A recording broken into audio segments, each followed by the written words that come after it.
Hello everyone, welcome back to the show where we check out some of the best sounding new book releases for the coming month. These videos are always very exciting to do even if they might not be great for your wallet. The month of July is extremely packed, as it probably will be for the rest of the year.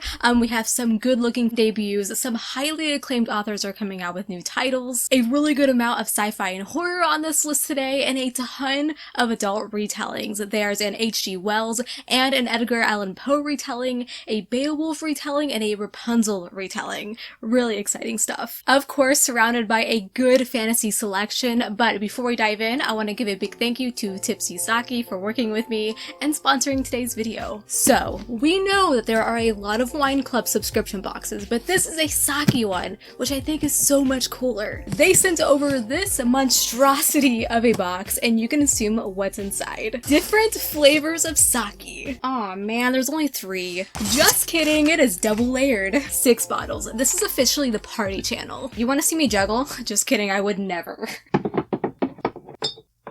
Tipsy Sake is the largest online sake store in the United States, and every box provides you with a collection of hand-selected sake to try with the perfect food that they recommend pairing with it. Very classy. They have over 400 labels categorized in an easy-to-understand format, and with tasting notes, recommended pairings, and even serving temperature guides, like this one needs to go in the fridge. Tipsy Sake really makes exploring the world of sake incredibly simple and easy with professional guidance and curated boxes, and becoming a member gives you access to guide booklets, unlimited free shipping, 6% cash back, and much more. And guess what? If you use my code HOLLYHEARTS, you'll get 10% off all their products on their website, and code HOLLYHEARTS30 gets you $30 off your first sake box. I highly recommend checking them out if you are looking for a new, fresh drink to try, and thanks again Tipsy Sake for working with me today. Okay, kicking us off for the month of July, on the 5th we have Flames of MIRA. This is a fantasy coming from a debut author. It must be very scary for him, even more scary that I'm currently reading this. Shh, he won't know. First book to a brand new series. The hook for this one is it's set in a world of fire and ice. We primarily follow Ig, who is a servant to the ruler of the city, and the ruler controls Ig using word magic. So we can expect a really cool, unique magic system. If Ig disobeys a command, he will die. So of course,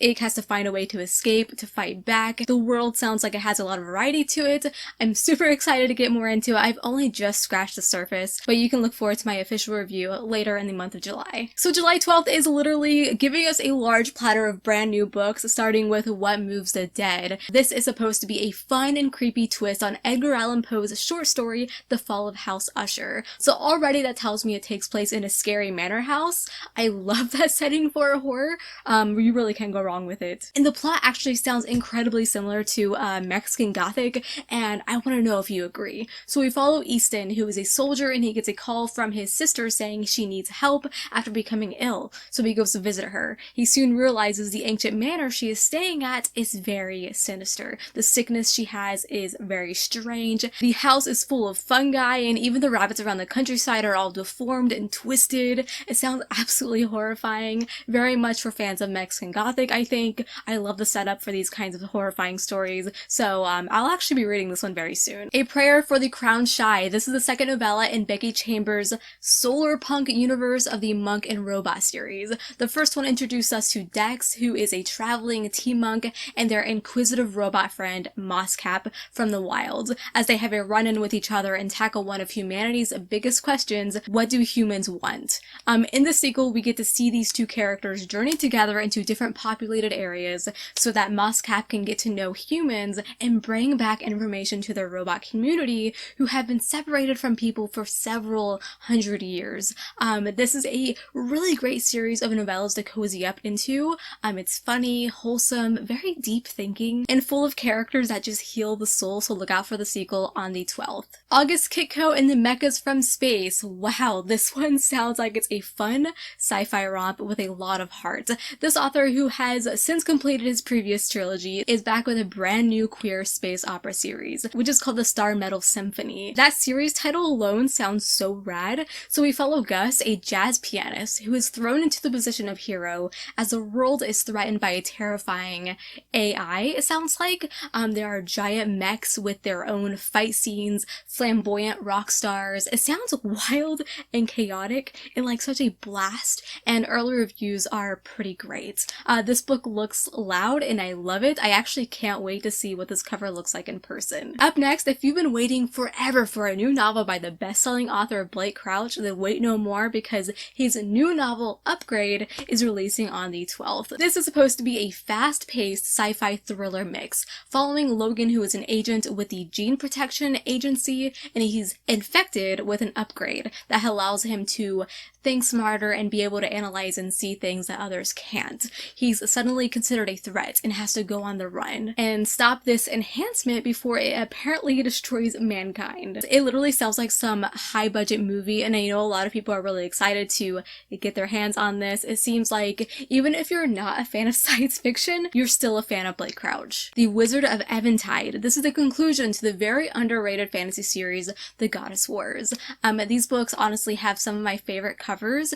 If you are looking for a brand new epic fantasy to dive into, this is the perfect time to try these out, especially if you enjoy stories about siblings and characters on opposite teams having to band together to fight an evil on a scale that is unimaginable. This series overall has a great unique take on war, so plenty of battles that keep you on the edge of your seat, and I'm sure this finale is going to be even more elevated in that regard, so I recommend adding them to your TBR. Ymir. This is a far future retelling of Beowulf from award-winning author Rich Larson, and it's one I'm very excited for because it has this Assassin's Creed lore feel to it, like twisting a historical time period we all know, and actually there's like a giant robot hiding in King Tut's tomb kind of thing. I love that stuff. So here we follow Jorvik, who is forced to be sent back to the old ice mining colony he never thought he'd revisit again, but a long-forgotten machine has suddenly appeared from the ice thawing, and it seems like it might be sentient.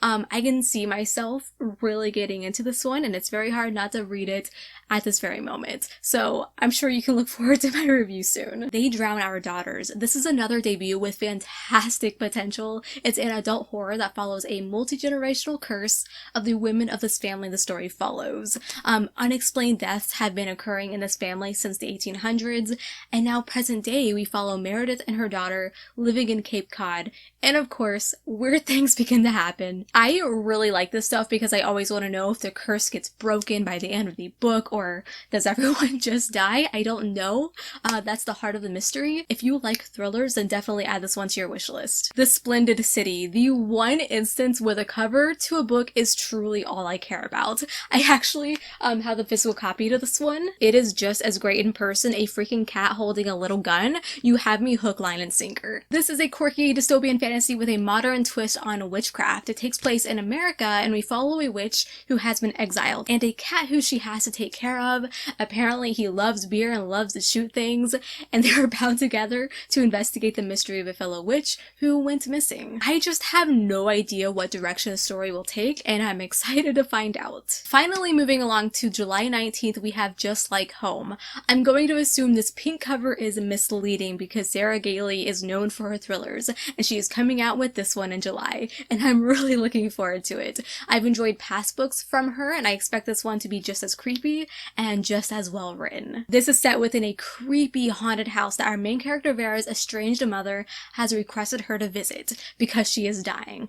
Of course, not all is what it seems to be. The house seems to be haunted, the town surrounding it is also very unwelcoming, and we get told the story through dual timelines, past and present. So we really get to dive into the history of the mystery. It's being compared to The Haunting of Hill House, which I think is very fitting. Dead Water. This is the same author who wrote The Boy and His Dog at the End of the World, and he's kind of sticking to the same theme of isolation in this book, as it takes place on a small island where there is a disease and it's creating almost zombie-like creatures, and I think it sounds really cool. His previous book wasn't quite for me, but I am very confident that this one can reel me back in. His books do seem to be slower paced, and I want to keep that in mind going into this. I also want to mention the lovely cover design. It's simple, but very eerie, and I wonder how it's going to fit into the story. The Daughter of Dr. MOREAU. I've mentioned Sylvia Marina Garcia a couple times already throughout this video, and funnily enough, she's also releasing a book in July, and it sounds fantastic. fantastic. This is an atmospheric novel based on the classic sci-fi The Island of Dr. Moreau by H.G. Wells. And Marino Garcia reimagines the drama of Dr. Moreau's scientific experiments,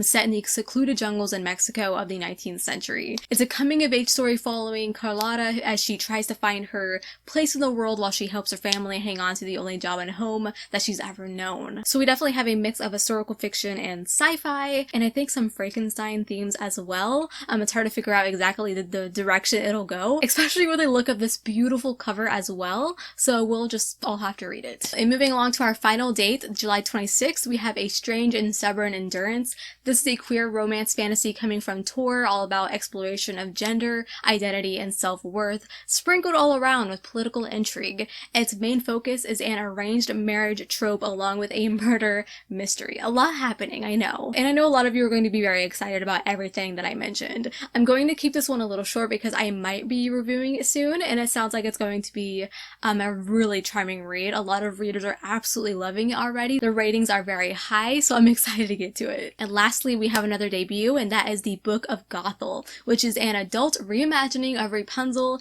and the story is being told by the villain, obviously Mother Gothel, or Hellwise is her name, but this actually takes place years before Rapunzel was taken, and we see Hellwise as a child and how her life was shaped to be, and who she met on her journey to womanhood. It sounds really powerful and lyrical. I'm excited to read the story from a different perspective than what we typically see in the Rapunzel universe, so if that is something that you are interested in, then be sure to check this book out. And that is going to be it for this video, so yeah, it is a jam-packed month, and I am tired. Thank you all so much for watching. I hope you enjoyed. As always, leave a comment, let me know which books that you are most excited for, or maybe a book I didn't mention because I would love to know. And thanks again Tipsy Sake for sponsoring today's video. Don't forget to check them out and use my codes, which will save you money. Everything will be linked down below for you. And until we meet again, happy reading.